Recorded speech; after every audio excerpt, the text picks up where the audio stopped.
Hello friends. आज आपके सामने क्लास 10th का एक light reflection and refraction chapter का एक टॉपिक जिसका नाम है रिफ्रैक्टिव इंडेक्स। तो रिफ्रैक्टिव इंडेक्स यानी होता क्या है, जो आपको यहाँ पे टर्म दिख रही है रिफ्रैक्टिव, तो रिफ्रैक्टिव इंडेक्स यानी होता क्या है वो आज हमें देखना है। तो यहाँ पे आपके पास है एब्सोल्यूट रिफ्रैक्टिव इंडेक्स और सेकंड आपका होता है रिलेटिव रिफ्रैक्टिव इंडेक्स। तो एब्सोल्यूट और रिलेटिव में थोड़ा सा ही कुछ माइनर आपको चेंजेस देखने को मिलेंगे, लेकिन एब्सोल्यूट जो है वो मेनी बहुत मच सिंपल है as compare to that our relative refractive index. क्योंकि एब्सोल्यूट रिफ्रैक्टिव इंडेक्स में आपको एक पहला मीडियम जो है वो हमेशा वैक्यूम दिया जाएगा और दूसरा मीडियम जो है वो कुछ भी हो सकता है, जैसे ऑयल, वाटर हो गया, आपका ग्लास हो गया, डायमंड हो गया, कुछ भी हो सकता है। लेकिन एब्सोल्यूट रिफ्रैक्टिव इंडेक्स में हमेशा जो आपका मीडियम होगा पहला वो वैक्यूम होगा, क्योंकि वैक्यूम में ही अगर लाइट ट्रैवल होगी और दूसरे मीडियम में जाएगी तभी वो एब्सोल्यूट कहलाएगी। यही इसकी डेफिनेशन है। और एब्सोल्यूट रिफ्रैक्टिव इंडेक्स में आप यहाँ पे डायग्राम देख सकते हो। अगर आप क्लास 10th में हो तो आपने कभी ना कभी इसको देखा ही होगा, नहीं तो मैं आपको इसको समझा भी देता हूँ। मुझे ये वीडियो ज़्यादा लंबा नहीं खींचना है, 10 मिनट में आपको मैं दोनों ही समझा दूंगा और क्वेश्चंस भी करा दूंगा। तो आपके पास ये डायग्राम मैं आपको एक बार एक्सप्लेन कर देता हूँ। जैसे देखिए, आपके पास है सरफेस है किसी भी एक ऑब्जेक्ट का, मतलब इसके इधर जो है वो वैक्यूम है, इसके इधर जो है वो कोई भी मीडियम है। अब वो वैक्यूम से लाइट आ रही है, जा रही है दूसरे मीडियम में, तो इसे कहा जाता है इंसिडेंट रे, इसे कहा जाता है रिफ्लेक्टेड रे, और इसे कहा जाता है आपका नॉर्मल। इसे कहा जाता है नॉर्मल। पहला मीडियम आपका हमेशा वैक्यूम होगा, तो समझ लीजिए एब्सोल्यूट रिफ्रैक्टिव इंडेक्स है। दूसरा मीडियम आपका कुछ भी हो सकता है। एंगल ऑफ इंसिडेंस और एंगल ऑफ रिफ्रैक्शन आप उस चैप्टर में पढ़ सकते हो। अब आपके पास में इसका फॉर्मूला है n equals to C upon V. अब क्या होता है n equals to C upon V, तो मैंने आपके लिए वहाँ पे टर्म भी लिख दी है। जैसे n मतलब होता है आपका रिफ्रैक्टिव इंडेक्स, जो कि आपको यही दिया है, रिफ्रैक्टिव इंडेक्स टॉपिक ही है। दूसरा होता है आपका सी मतलब होता है आपका speed of light in vacuum, 3 × 10⁻8 metre per second. मतलब जो स्पीड ऑफ लाइट है वैक्यूम में जो स्पीड ऑफ लाइट है वो आपको निकालनी है। कभी कभी निकालने को आती है, या तो आपको दिया ही जाता है और आपको ये याद भी करना होगा कि 3 × 10⁻8 होती है। और फिर आता है वी मतलब कि ये जो मीडियम में लाइट जब ट्रैवल करी है यहाँ पे, तो इस वाले लाइट की स्पीड क्या होगी वो आपको निकालना है। तो ये होता है आपका formula n equals to C upon V. मैं इसके ऊपर आपको क्वेश्चंस भी कराऊंगा, लेकिन इसके पहले हम देखेंगे रिलेटिव रिफ्रैक्टिव इंडेक्स और साथ में ही दोनों के क्वेश्चंस भी करेंगे। तो गाइज अब हम आगे बढ़ते हैं रिलेटिव रिफ्रैक्टिव इंडेक्स। तो अब हम देखेंगे रिलेटिव रिफ्रैक्टिव इंडेक्स। अभी रिलेटिव टर्म का मीनिंग होता है कि दो चीज़ों को रिलेट करना, ये तो आपको पता है। मैंने आपको ये डायग्राम समझा दिया है कि इस डायग्राम में आपको कैसे करना है। अब रिलेटिव मतलब दो चीज़ों को रिलेट करना। पहले इसमें आपको होगा मीडियम ए और होगा मीडियम बी।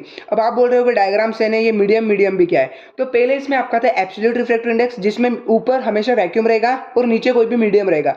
लेकिन रिलेटिव में दोनों ही जगह वैक्यूम नहीं होगा, दोनों ही जगह वैक्यूम नहीं होगा तो दूसरा मीडियम होगा। यहाँ पे ऑयल होगा, यहाँ पे वाटर होगा, यहाँ पे वाटर, यहाँ पे डायमंड, यहाँ पे कोई और, यहाँ पे कोई और।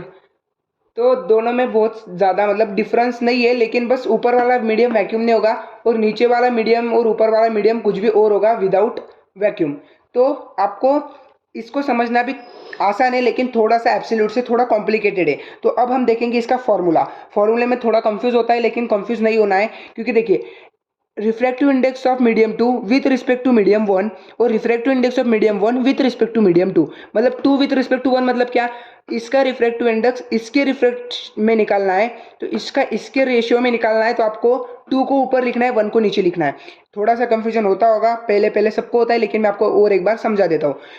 जब भी आपको n2 मतलब मीडियम 2 का रिस्पेक्ट टू 1 दिया जाए, n2, 1 दिया जाए, तो आपको हमेशा याद रखना है कि अगर आपको रिफ्रैक्टिव इंडेक्स निकालने को बोला जा रहा है तो हमेशा पहली वाली टर्म को ऊपर लिखना है और दूसरी वाली टर्म को नीचे लिखना है। लेकिन अगर उसी जगह आपको दिया जाए कि आपको स्पीड निकालनी है, ऐसा ही है इक्वेशन, लेकिन आपको स्पीड निकालनी है, तो आपको 1 को ऊपर रख के 2 को नीचे रखना पड़ेगा। वही सेम अब आप नीचे अप्लाई कर दो। अब आपको बोला है रिफ्रैक्टिव इंडेक्स निकालो, तो रिफ्रैक्टिव इंडेक्स तो सिंपल है ना भाई, 1 पहले, 1 ऊपर आएगा, 2 नीचे, 2 बाद में, 2 नीचे आएगा। अब दूसरे में आपको क्या बताया गया है भाई, आप अब स्पीड की लाइट निकालो, तो आप क्या करोगे, 1 को नीचे लिखोगे और 2 को ऊपर निकलोगे, मतलब v2 अपॉन v1। यही होते हैं आपका रिलेटिव रिफ्रैक्टिव इंडेक्स। आपको इसमें एक टर्म याद रखनी पड़ेगी जो कि विथ रिस्पेक्ट टू का मतलब होता है कि जिसमें आपको ऐसा दिया जाएगा कि डायमंड का विथ रिस्पेक्ट टू वाटर का निकालो और वाटर का विथ रिस्पेक्ट टू डायमंड का निकालो। तो इसमें आपको क्या बनेगा, विथ रिस्पेक्ट टू बोला तो आपको n2 n1 है, आपको 2 जो है वाटर ले लिया, 1 जो है डायमंड ले लिया। तो अगर आपको पता चला रिफ्रैक्टिव इंडेक्स निकालो, तो n2 मतलब वाटर को ऊपर रखोगे और डायमंड वाला नीचे रखोगे। अगर आपको स्पीड बताई जा रही है तो वाटर वाला नीचे रखोगे और डायमंड वाला ऊपर रखोगे। बस यही इसके अंदर आपको करना है। अब मैं आपको एक एब्सोल्यूट रिफ्रैक्टिव इंडेक्स का क्वेश्चन करा देता हूँ और दूसरा रिलेटिव का। अगर आपको क्वेश्चन भी चाहिए तो आप वीडियो को लाइक कीजिए, चैनल को सब्सक्राइब कीजिए और कमेंट में बताइए आपको क्वेश्चन चाहिए या नहीं। तो अगर आपको क्वेश्चन चाहिए तो मैं आपको क्वेश्चन प्रोवाइड करा दूंगा, बस कमेंट कर दीजिए। और यही था आपका टॉपिक रिफ्रैक्टिव इंडेक्स, जो कि लोग आधा आधा घंटा एक एक घंटा लेते हैं इसको समझाने में। मैंने 5 से 6 मिनट में आपको एकदम क्लियरली समझा दिया और आपको समझ भी गया होगा, आई होप। तो प्लीज़ चैनल को सब्सक्राइब करें, वीडियो को लाइक करें, और आपको अगर क्वेश्चंस प्रोवाइड चाहिए तो आप कमेंट कर दीजिए, तो मैं आपको क्वेश्चंस का सीरीज भी नेक्स्ट वीडियो में दे दूंगा। So thank you and have a nice day.